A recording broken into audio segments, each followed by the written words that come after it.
Então, boa noite mais uma vez, meus irmãos, minhas irmãs, agradecendo a Deus nosso Pai mais essa oportunidade concedida da gente estudar um pouco mais do Evangelho trazido até nós pelo seu Filho amado Jesus Cristo. E com esse estudo, conforme disse a página, a gente não possa alegar ignorância e desconhecimento. Então, nesse intuito forte de não nos tornarmos fracos, ao contrário, de nos fortalecermos mais a cada dia em direção ao nosso Pai amado. Eu trouxe para o estudo dessa noite o tema ressurreição e reencarnação. Essa questão da diferença entre ressurreição e reencarnação é um tema interessante, mas eu fiquei curioso de ver quantas vezes eu já tinha trazido para a nossa conversa, para o nosso estudo, algo relativo ao tema reencarnação. E eu, buscando nas minhas anotações, eu vi que essa noite é a palestra de número 40 que eu faço nessa casa e é a terceira vez que eu falo sobre reencarnação. Para a gente ver como é um item tão fascinante e tão vasto que praticamente uma em cada 10 vezes a gente acaba falando sobre reencarnação e não esgota o assunto. Então, para essa noite, eu trouxe a nossa frase de abertura, a inscrição que está no túmulo de Kardec, lá em Paris, que provavelmente a gente já ouviu falar, que é nascer, morrer, renascer ainda e progredir sempre. Tal é a lei. É uma explicação bem resumida sobre a reencarnação. E essa frase resume a visão espírita sobre a vida em poucas palavras. E é interessante notar que Kardec não coloca o foco em nascer ou morrer, mas sim em progredir sempre. Afinal, se estivéssemos aqui apenas para repetir as mesmas lições indefinidamente, ou seja, nascer, morrer, renascer, morrer novamente, seria como refazer a mesma série de TV, sem nunca assistir o próximo episódio. É importante a gente entender que não é o renascer, não é a reencarnação que nos leva ao melhoramento pessoal. Ela é apenas uma ferramenta, mas é o nosso esforço próprio em nos melhorar, em reconhecer as nossas imperfeições e em estar disposto a trabalhar essas imperfeições para torná-las virtudes, é que efetivamente vai nos aproximar de Deus. E não o fato pura e simplesmente de ficar reencarnando. A ideia é que hoje, ao final da nossa conversa, a gente entenda 4 pontos fundamentais. O primeiro é a diferença entre ressurreição e reencarnação. O segundo é que o nascimento nosso não é a origem, mas sim um meio pela qual nós chegamos à Terra. Nós não fomos criados no momento do nosso nascimento, é apenas um retorno. O terceiro é que nós não temos um espírito ou alma, mas nós somos um espírito ou alma. É muito comum a gente falar, o meu espírito está triste, o meu espírito está feliz. Nós vamos conversar mais detalhadamente sobre esse assunto, mas essa é uma forma errada de falar, é uma forma equivocada, porque não é o nosso espírito. Nós somos espíritos. E o quarto item é a gente conversar um pouco sobre o progresso moral e intelectual, que são as duas asas que nos levam à evolução. São as duas asas da intelectualidade e da moralidade que nos permite voar tão alto e alcançar Deus. Mas vamos começar aqui conversando um pouquinho mais sobre o item 1, que é a diferença entre ressurreição e reencarnação. Muitas vezes as pessoas usam essas palavras como se fossem sinônimos, como se representassem a mesma ideia, mas elas representam ideias diferentes. Entender essa distinção nos ajuda a compreender melhor os ensinamentos de Jesus e a proposta da doutrina espírita. Eu trouxe do Evangelho segundo o Espiritismo, o capítulo 4, item 4, que fala exatamente sobre essa diferença. Kardec nos diz o seguinte: a reencarnação fazia parte dos dogmas dos judeus, sob o nome de ressurreição. Só os saduceus, cuja crença era a de que tudo acaba com a morte, não acreditavam nisso. E eu sinceramente nem lembrava que havia entre o povo judeu algum grupo que não acreditava na vida após a morte. Mas a gente vai aprendendo, cada vez que a gente faz um estudo, nós somos os primeiros a aprender. As ideias dos judeus sobre esse ponto, como sobre muitos outros, não eram claramente definidas, porque apenas tinham vagas e incompletas noções acerca da alma e de sua ligação com o corpo. Acreditavam eles que um homem que vivera podia reviver, sem saberem precisamente de que maneira o fato poderia dar-se. Designavam pelo termo ressurreição o que o Espiritismo mais judiciosamente chama de reencarnação. Com efeito, a ressurreição dá a ideia de voltar à vida com um corpo que já está morto, o que a ciência demonstra ser materialmente impossível. Sobretudo quando os elementos desse corpo já se acham desde muito tempo dispersos e absorvidos.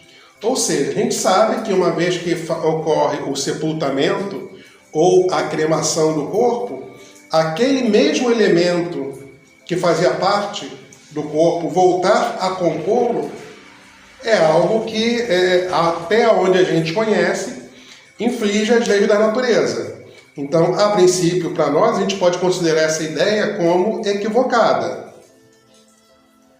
Continuando, a reencarnação é a volta da alma ou espírito à vida corpórea, mas em outro corpo especialmente formado para ele, e que nada tem de comum com o antigo.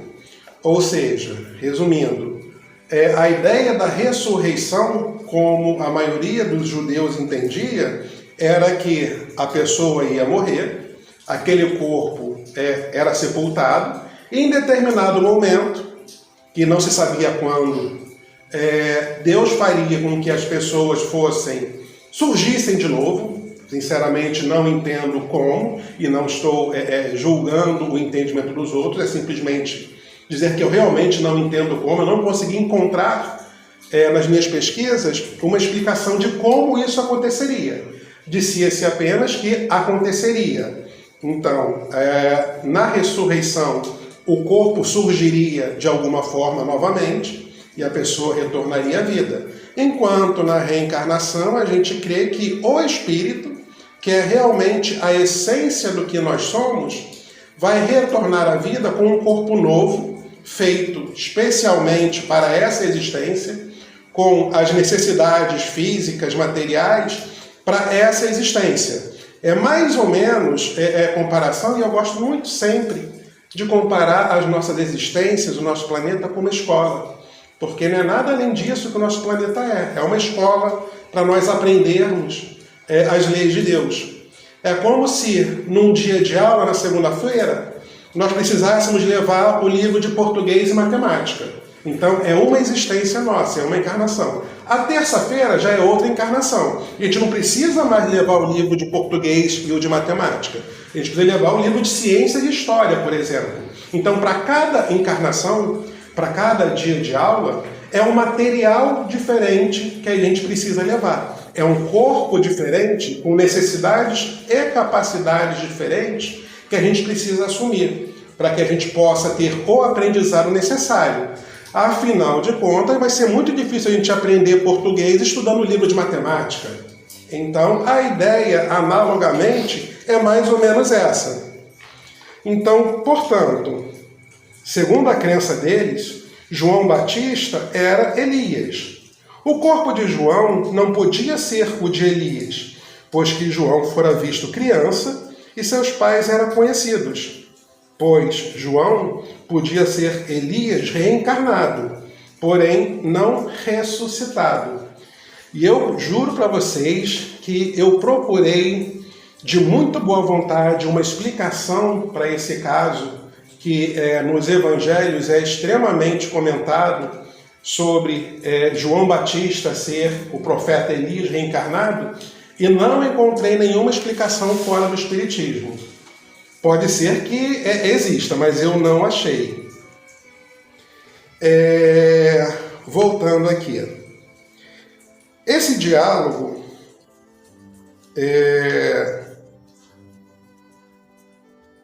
na verdade, agora vamos retornar para o item 5 do Evangelho segundo o Espiritismo, que é uma parte muito interessante, e para quem teve a oportunidade de ver aqueles seriados escolhidos, pelo menos para mim, foi emocionante a parte onde Jesus conversa com Nicodemos sobre a reencarnação.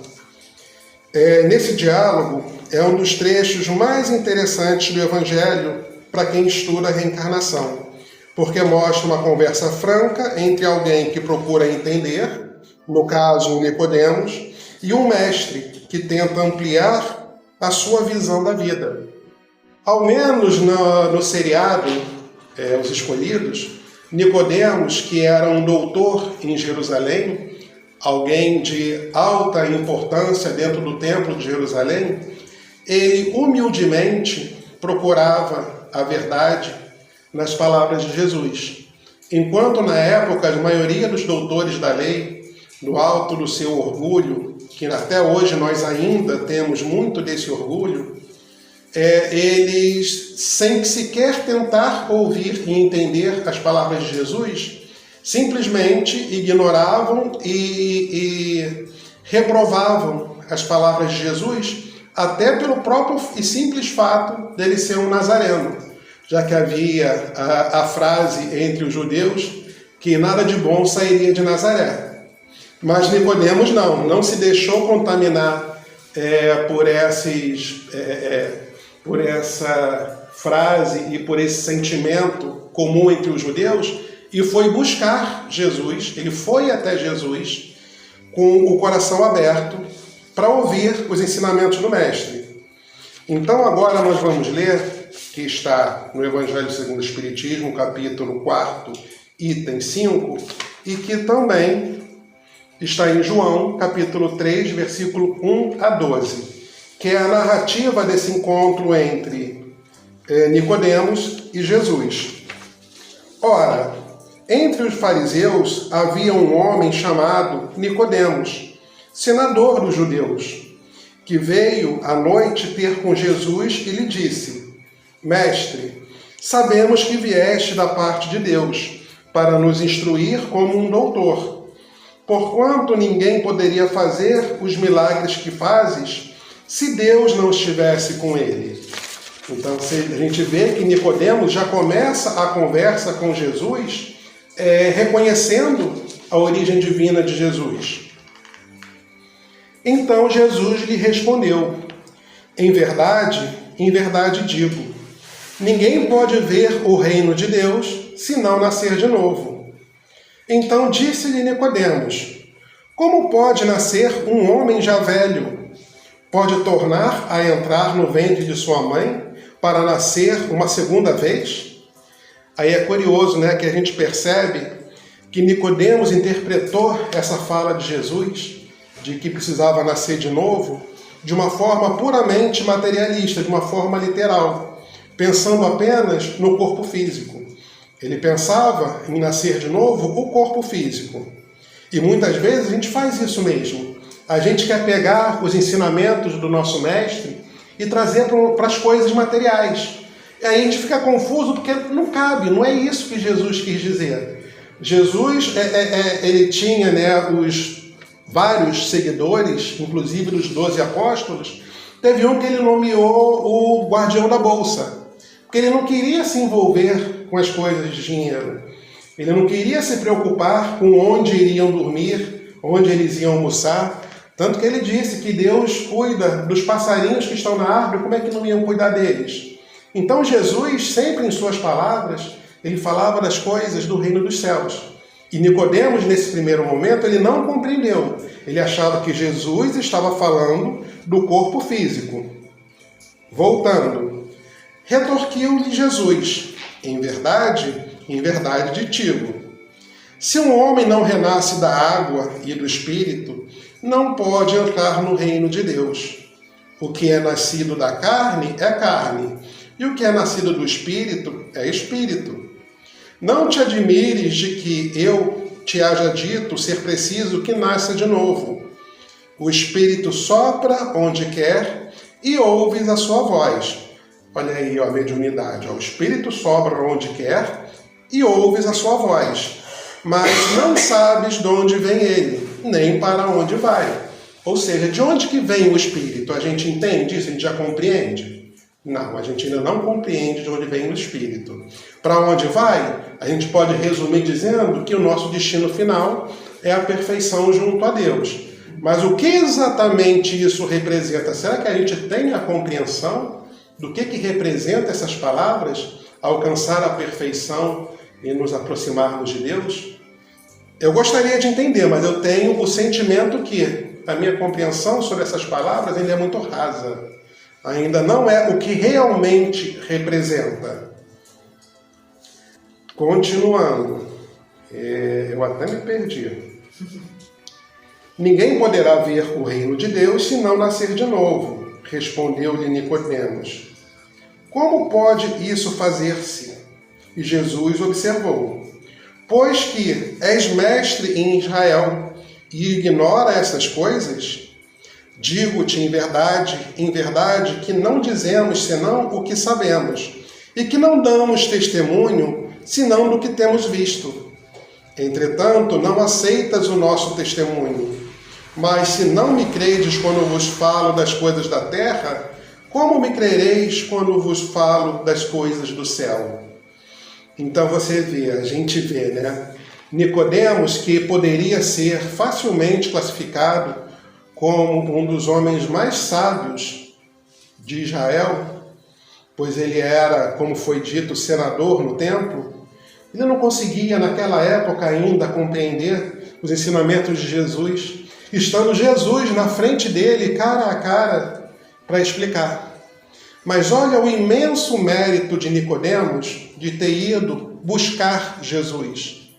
E por causa de N dificuldades, ele fez isso durante a noite, na calada da noite, num lugar reservado, porque a própria segurança de Jesus estava em risco já naquela ocasião. Então Jesus raramente se apresentava em público e, pelo que dá a entender, quando ele se apresentava em público era por pouco tempo e tinha que se retirar, porque ele era já francamente perseguido pelos poderosos da época. Agora eu notei uma observação aqui, porque conforme Nicodemos, eu admito que eu ainda não compreendo 100% das palavras que Jesus disse. E eu suponho que talvez alguma das pessoas aqui presentes também não compreenda. Então eu anotei o seguinte: independentemente da interpretação adotada, do entendimento alcançado, a mensagem destaca a necessidade de renovação. Isso, independente da forma que a gente queira, que a gente consiga entender, o que está claro é, a gente precisa renascer. Do corpo, da água, da carne, do espírito. Essas partes aí que são mais complicadas, a gente pode digerir isso aos poucos e tentar compreender. Mas o que é inequívoco aqui é, precisamos renascer. Precisamos nos renovar. Todos nós precisamos nascer de novo em nossas atitudes, diversas vezes durante uma única existência. Ou seja, eu não vou mudar uma coisinha só. Quisera eu ter apenas um único defeito que precisasse de correção. Mas não, todos nós que aqui estamos encarnados, ou estamos por termos muitas coisas que precisamos melhorar ainda. E não é querer dizer que eu sou tão imperfeito ainda. Não, a gente não precisa ficar com essa declaração de baixa estima, por assim dizer. Nós temos muitos méritos. Nós já alcançamos conhecimentos consideráveis. Só que a gente precisa encontrar o equilíbrio entre não ficar nos diminuindo, mas também não ficar querendo tapar o sol com a peneira achando que já estamos, somos sóis brilhantes e flores reluzentes. Não somos ainda. Então esse equilíbrio é fundamental. Percebemos que a ideia da reencarnação não surgiu com o Espiritismo. O que Kardec fez foi organizar e esclarecer conceitos que já apareciam em diferentes tradições e interpretações religiosas. Nicodemos não foi o único a ficar confuso com esse assunto. Se nós, 2000 anos depois de Nicodemos, ainda fazemos perguntas sobre o tema, podemos compreender perfeitamente a surpresa e confusão dele. Pois é, como eu disse, eu confesso que eu acho que Jesus não quis facilitar muito nesse caso aí, porque é tanto nascer da água, nascer da carne. Kardec pegou toda essa informação que Jesus trouxe, que com certeza, inclusive, a gente observa muitas vezes que Jesus falava dessa forma, a princípio, complicada de entender, porque num ensinamento só, numa frase só, ele tem a capacidade única de colocar vários ensinamentos diferentes.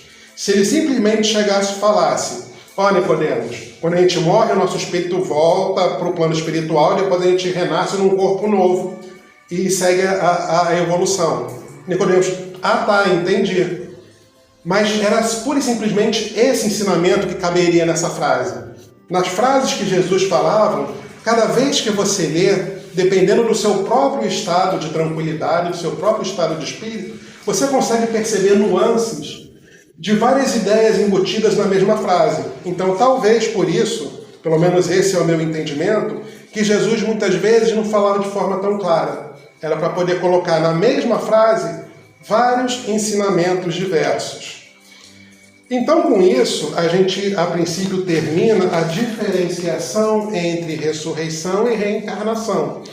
O que é bom, porque o tempo corre rápido e a gente ainda tem bastante coisa. A segunda parte que a gente precisa esclarecer, que seria muito bom para a gente, que a gente conseguisse internalizar esse ensinamento, é que o nascimento não é origem, mas sim um meio pela qual chegamos à Terra. Que, segundo a visão espírita, nosso nascimento é mais parecido com uma chegada do que com um começo. É como alguém que desembarca em uma nova cidade para cumprir uma missão. Ele chega com uma bagagem que não aparece por fora, não está em malas, mas que faz parte de si mesmo. Então, o nosso nascimento, para nós que acreditamos na reencarnação, não é o começo de tudo. É uma chegada, é um retorno para a nossa escola. É como a gente já conversou, mais um dia de aula. E muitos dias de aula ainda a gente precisa para conseguir passar nessa matéria. Quiçá, então, quantos dias de aula nós vamos precisar para podermos nos declarar como doutores nesse tipo de assunto, tal qual Jesus é. Mas certamente esse dia chegará, porque a gente precisa sempre lembrar que Jesus não é um privilegiado de Deus. Ele tem essa luz, ele tem esse conhecimento, ele tem esse poder por mérito próprio. O caminho que hoje nós estamos trilhando, Jesus um dia já trilhou. E ele venceu nesse caminho, alcançou essa perfeição que para nós é incomensurável e se aproximou de Deus para conseguir falar diretamente com Deus e ouvir diretamente Deus. Então nós também iremos conseguir. Depende de nós, do nosso esforço, o quanto tempo vamos levar para isso. De forma rápida também, vamos comentar logo o item 3, que é que nós não temos um espírito ou alma, mas nós somos espírito ou alma. Para efeito doutrinário, para efeito do dia a dia, essa é uma informação que não é nem tão relevante, acredito eu. Mas eu acho curioso, porque é muito comum a gente ver nas casas espíritas, quando a gente vai falar de um livro, a gente fala, psicografado por fulano, editado pelo espírito de ciclano. Não é o espírito de Emmanuel, é o espírito Emmanuel. Então, mas como eu disse, não faz muita diferença no nosso dia a dia, mas é como uma curiosidade. O que realmente faz diferença é a gente entender que nós somos espíritos, que nós somos espíritos imortais, que esse corpo que nós hoje utilizamos é uma ferramenta bendita que Deus nos concedeu para que a gente possa evoluir, para que a gente possa aprender. Então temos que ser extremamente gratos a essa ferramenta. Dizer que somos espíritos, que estamos utilizando um corpo, não é em nada diminuir a importância do corpo. Não é querer dizer, não, isso aqui é só um corpo, então eu não preciso cuidar dele. Não é assim. É um empréstimo que Deus nos deu e nós devemos responder pelo uso que nós fizemos desse empréstimo. É muito comparado com o vizinho que pede a sua ferramenta emprestada. Então ele está usando a ferramenta. Quando ele devolver a ferramenta, se ele devolver a ferramenta toda quebrada, toda mastigada, toda suja, você vai ficar feliz de ter emprestado aquela ferramenta para ele? Então é mais ou menos essa a comparação. Então a gente tem que prestar muita atenção quando nós formos dar conta dessa ferramenta que nós tomamos de empréstimo, qual vai ser a nossa cara perante a justiça divina se a gente devolver uma ferramenta toda maltratada. Continuando. É engraçado, né? Eu já comentei que eu coloquei para mim como limite em fazer o estudo em 2 folhas. Aí, para eu roubar dentro da minha própria regra, eu passei a imprimir a folha dos 2 lados. Continuo com 2 folhas, mas antes era na frente e na frente. E a fonte cada vez menor, que vai fazer mais coisas. Pois é, então assim a gente vai indo tentando se enganar, né? Vamos conversar rapidamente, porque o tempo corre célere, sobre a programação reencarnatória. É muito importante também, quando a gente fala de reencarnação, a gente ter a compreensão que a gente não foi jogado, por assim dizer, aqui na Terra e se vira aí, meu filho. Não é assim que Deus faz, não é assim que a justiça divina trabalha. Há todo um processo imenso que em livros de André Luiz é perfeitamente discriminado, é perfeitamente detalhado, de como trabalhadores espirituais, como benfeitores espirituais, junto conosco, que nós podemos, se assim estivermos aptos, fazer parte das decisões, das tipo de provas que nós vamos passar durante a encarnação que nós vamos enfrentar. A gente geralmente até pede por essas provas, a gente até pede por essas dificuldades. Uma vez que a gente já tenha a maturidade espiritual, aí vamos falar, né? O meu espírito já tem a maturidade. Não, nós enquanto espíritos tenhamos a maturidade espiritual para reconhecer os pontos em que a gente ainda precisa melhorar, os pontos em que a gente ainda precisa aperfeiçoar, a gente faz parte das escolhas do tipo de prova que nós vamos passar nessa existência. Vamos voltar aqui ao roteirinho, porque eu tirei um pedaço... Tirei não, ele continua lá, mas eu copiei um pedaço do Livro dos Espíritos que fala sobre isso. Quando ouvimos falar em programação reencarnatória, não estamos falando de um roteiro rígido, onde tudo já está determinado. A doutrina espírita ensina que existem escolhas, planejamentos e objetivos, mas também há espaço para o livre-arbítrio. Ou seja, aquilo que a gente estava conversando sobre o planejamento da reencarnação. A gente pode reconhecer, junto com esses mentores espirituais, de que a gente precisa melhorar em determinado aspecto. Eu sou muito orgulhoso, eu preciso passar por situações onde a humildade vai ser testada no meu ser. Agora, como que essa humildade vai ser testada em mim? Isso não precisa necessariamente já estar definido.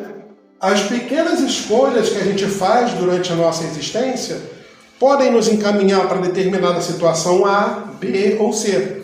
E a determinada situação A pode ser uma prova muito mais dura, dependendo da escolha que a gente fizer. Se a gente fizer durante a nossa vida, durante essa nossa encarnação, a gente fizer escolhas boas, mostrando que a gente já está no caminho do bem e que a gente não precisa passar por grandíssimas dificuldades, de repente aquela prova que seria pesadíssima, a gente passa por uma prova bem mais leve, bem mais suave.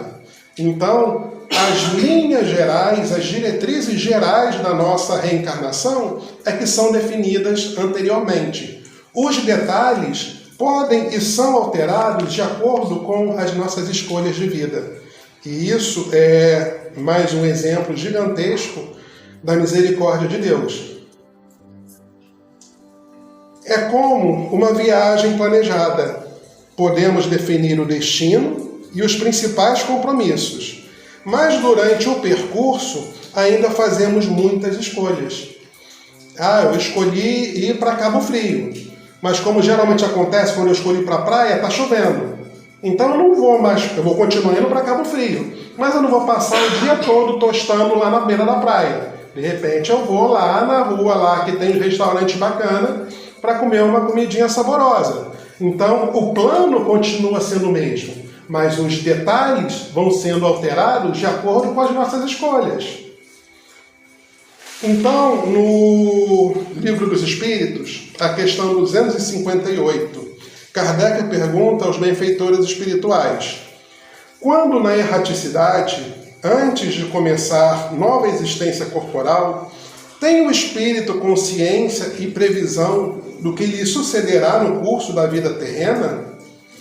Os benfeitores respondem: ele próprio escolhe o gênero de provas por que há de passar, e nisso consiste o seu livre-arbítrio. Então os espíritos benfeitores dizem claramente que nós escolhemos os tipos de prova que queremos passar. Só que a gente não pode esquecer que tem alunos, como essa nossa existência é uma aula e o nosso planeta é uma escola, tem alunos que não querem ir para a escola dia nenhum. Tem aqueles que só querem ir no dia de educação física, mas todos precisam ir. Então, caso a gente ainda não tenha maturidade para admitir que precisamos ir para aquele dia de aula, os benfeitores espirituais, sob o comando de Jesus, eles meio que nos obrigam, falam: vai lá, filhão, você tem que ir para a escola. Aí eles escolhem as provas que nós vamos precisar passar de acordo com a nossa necessidade. Se a gente já for um aluninho menos rebelde, a gente faz parte dessa escolha. Mas que nós vamos ter que vir para a escola, nós vamos ter que vir. Porque Deus não admite que nenhum dos seus filhos fique para trás. Ele quer a nossa evolução e Ele quer o nosso bem. Essa mesma questão 258 tem o item A, onde Kardec pergunta aos benfeitores: não é Deus, então, quem lhe impõe as tribulações da vida como castigo? Eis que responde os benfeitores espirituais: nada ocorre sem a permissão de Deus. Dando ao espírito a liberdade de escolher, Deus lhe deixa a inteira responsabilidade de seus atos e das consequências que estes tiverem.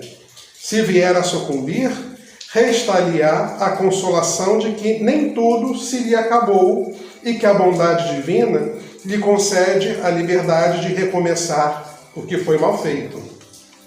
Então, os espíritos benfeitores dizem claramente que qualquer coisa, qualquer situação que a gente atravesse em nossa existência acontece com a permissão de Deus, mas não como uma imposição de Deus. Nada de ruim que nos advém, principalmente, acontece por vontade de Deus, acontece para a felicidade de Deus. Pelo coração misericordioso de Deus, a gente só passaria por coisas boas, mas infelizmente nós mesmos costumamos escolher para o nosso destino, para a nossa vida, coisas tristes e coisas ruins. Então, quem planta vento, colhe vendaval, não é isso que diz o ditado? Então, como é que a gente pode fazer escolhas ruins e conseguir coisas boas? É igual aquele bombom Caribe que tem na caixa de bombom. Ninguém quer, mas o meu irmão era o primeiro que ele pegava. Vai entender. Então, para finalizar, que a gente tem mais 5 minutinhos, tem um livro que eu não conhecia, tá? Que é A Justiça Divina, de Chico e Emmanuel. Eu nunca, nesses anos todos, me lembro de ter visto esse livro. Mas eu peguei lá uma uma mensagem bem interessante sobre reencarnação. Mas, com a permissão de vocês, eu queria, antes de entrar na mensagem específica de reencarnação, que é o nosso tema da noite, eu queria ler o prefácio de Emmanuel desse livro. Emmanuel diz o seguinte: ante Allan Kardec, trabalhemos acendendo fachos de raciocínio para os que se debatem nas sombras. Todos concordamos em que Allan Kardec é o apóstolo da renovação humana, cabendo-nos o dever de dar-lhe expressão funcional ao ensino, ou seja, pegar esses ensinos que Kardec codificou e colocar ele na vida prática nossa e de todas as pessoas que nos cercam. Dar uma expressão funcional. Continuando. Com a obrigação de repartir-lhe a mensagem de luz entre os companheiros de humanidade. Assim crendo, traçamos os despretensiosos comentários contidos neste volume, em torno das instruções relacionadas no livro O Céu e o Inferno. Esse livro todo, Justiça Divina, é comentários de Emmanuel sobre o livro O Céu e o Inferno. Olha só que interessante, eu nunca tinha visto isso, como eu disse. Valendo-nos das 82 reuniões públicas de estudo da Comunhão Espírita Cristã em Uberaba, no decurso de 1961. Então essa mensagem que nós vamos ler em seguida e 80 outras que fazem parte desse livro foram trazidas por Emmanuel durante uma reunião nessa casa espírita chamada Comunhão Espírita Cristã. Dando continuidade à tarefa de consultar a essência religiosa da codificação kardeciana, com vistas à nossa própria responsabilidade diante do Espiritismo, em sua feição de cristianismo redivivo, eu gostaria até de uma ênfase nesse próximo parágrafo, tá? Entregando, pois, estas páginas aos leitores amigos, não temos a presunção de inovar as diretrizes espíritas, e sim o propósito sincero de reafirmar-lhe os conceitos. Por que eu pedir ênfase nessa frase, que eu vou reler? Entregando, pois, essas páginas aos leitores amigos, não temos a presunção de inovar as diretrizes espíritas, e sim o propósito sincero de reafirmar-lhe os conceitos. Eu gostei dessa frase, para mim ela falou bem profundamente, porque com esse advento maravilhoso da internet, fica muito fácil a gente pesquisar as informações e fica muito fácil a gente criar informações também. E eu tenho visto muito pessoas que provavelmente imbuídas da melhor boa vontade têm dado novas interpretações e novos conceitos aos ensinamentos de Kardec. Muitas vezes dizendo algo do tipo: se Kardec fosse vivo hoje, ele falaria assim ou assado. Quem somos nós para dizer o que Kardec falaria hoje? O que realmente é importante para o Espiritismo é o que Kardec falou e escreveu há 150 anos atrás. Para a gente ter o mínimo de credibilidade, por assim dizer, para conseguir fazer adições à doutrina espírita, a gente vai ter que caminhar muito ainda, como o fez Chico Xavier, como fez Divaldo. Enquanto a gente não fizer todo o esforço que eles fizeram por merecer esse crédito, eu acho que a melhor coisa que a gente faz é absorver as informações que eles trouxeram até nós e tentar praticá-las, e não tentar reformar as palavras, os conceitos e as ideias. Tá? Fica um alerta que eu mesmo tenho que aplicar para mim como nessa função de palestrante, porque muitas vezes eu tenho vontade de dizer aqui coisas que eu acho, mas a minha tarefa aqui hoje não é dizer o que eu acho. Minha tarefa aqui hoje é dizer o que está dizendo a doutrina espírita. Então fica esse alerta para todos nós. Então, como o tempo já falta 1 minuto apenas, vamos à mensagem em si trazida por Emmanuel, que se intitula Bom Combate, que foi trazido na reunião pública em 20 de janeiro de 1961. Voltando à pátria espiritual depois da morte, estamos frequentemente na condição daquele filho pródigo da parábola, de retorno à casa paterna para a bênção do amor. Emoção do reencontro, alegria redescoberta. Entretanto, em plena festa de luz, quase sempre desempenhamos o papel do conviva do cérebro deslumbrado, trazendo espinhos no coração. Por fora é o carinho que nos reúne, por dentro é o remorso que nos fustiga.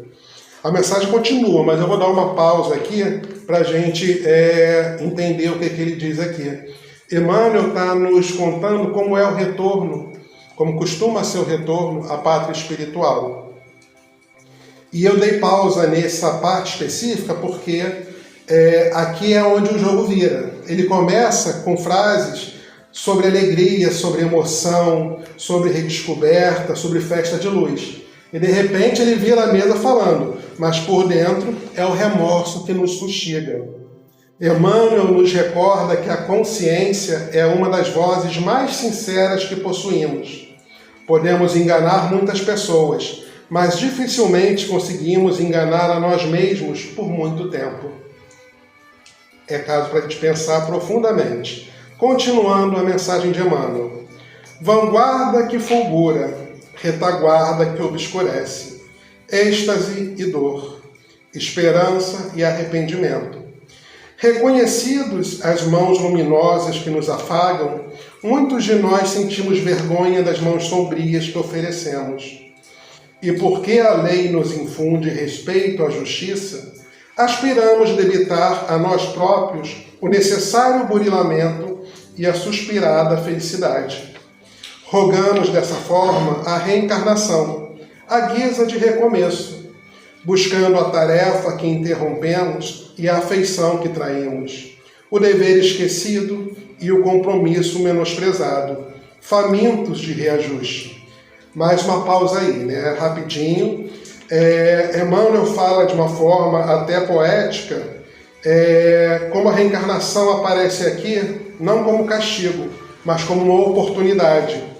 É uma nova chance de concluir tarefas interrompidas e transformar dificuldades em aprendizados. E é uma oportunidade que nós pedimos por. Aí aquela pequena frase que a gente ouviu várias vezes, e quem sabe até a gente mesmo já falou. Eu não pedi para nascer? Ah, meus amigos, minhas amigas, provavelmente a gente pediu sim. Continua Emmanuel. Agradece assim o lugar de prova em que te sintas. Corpo doente, companheiro difícil, parente complexo, chefe amargo e dificuldade constantes são oportunidades que se renovam. Todo título exterior é instrumento de serviço. A existência terrestre é o bom combate. Defeito e imperfeição, débito e culpa são inimigos que nos defrontam. Aperfeiçoamento individual é a única vitória que não se altera. Em toda parte, o verdadeiro campo de luta somos nós mesmos. E para encerrar, Emmanuel concluiu lembrando que o nosso real campo de transformação está dentro de nós. Podemos mudar para uma cidade melhor, para uma profissão melhor, ou até para um corpo físico melhor com a reencarnação. Mas a verdadeira melhora, o verdadeiro progresso, ocorre quando conseguimos vencer nossas próprias imperfeições, nos tornando espíritos melhores. A reencarnação, dentro da visão espírita, não é apenas a volta à matéria, é a oportunidade permanente de nos tornarmos pessoas melhores. Assim, nos aproximando de Deus, nosso Pai Criador. Então, pessoal, o que eu tinha para trazer hoje era isso. Espero que vocês tenham gostado tanto quanto eu gostei, que vocês tenham colhido proveitos, tanto quanto eu colhi dessas mensagens. que a gente consiga colocar em prática esses ensinamentos, que obviamente não são meus, mas são do nosso Mestre Jesus. Obrigado pela paciência.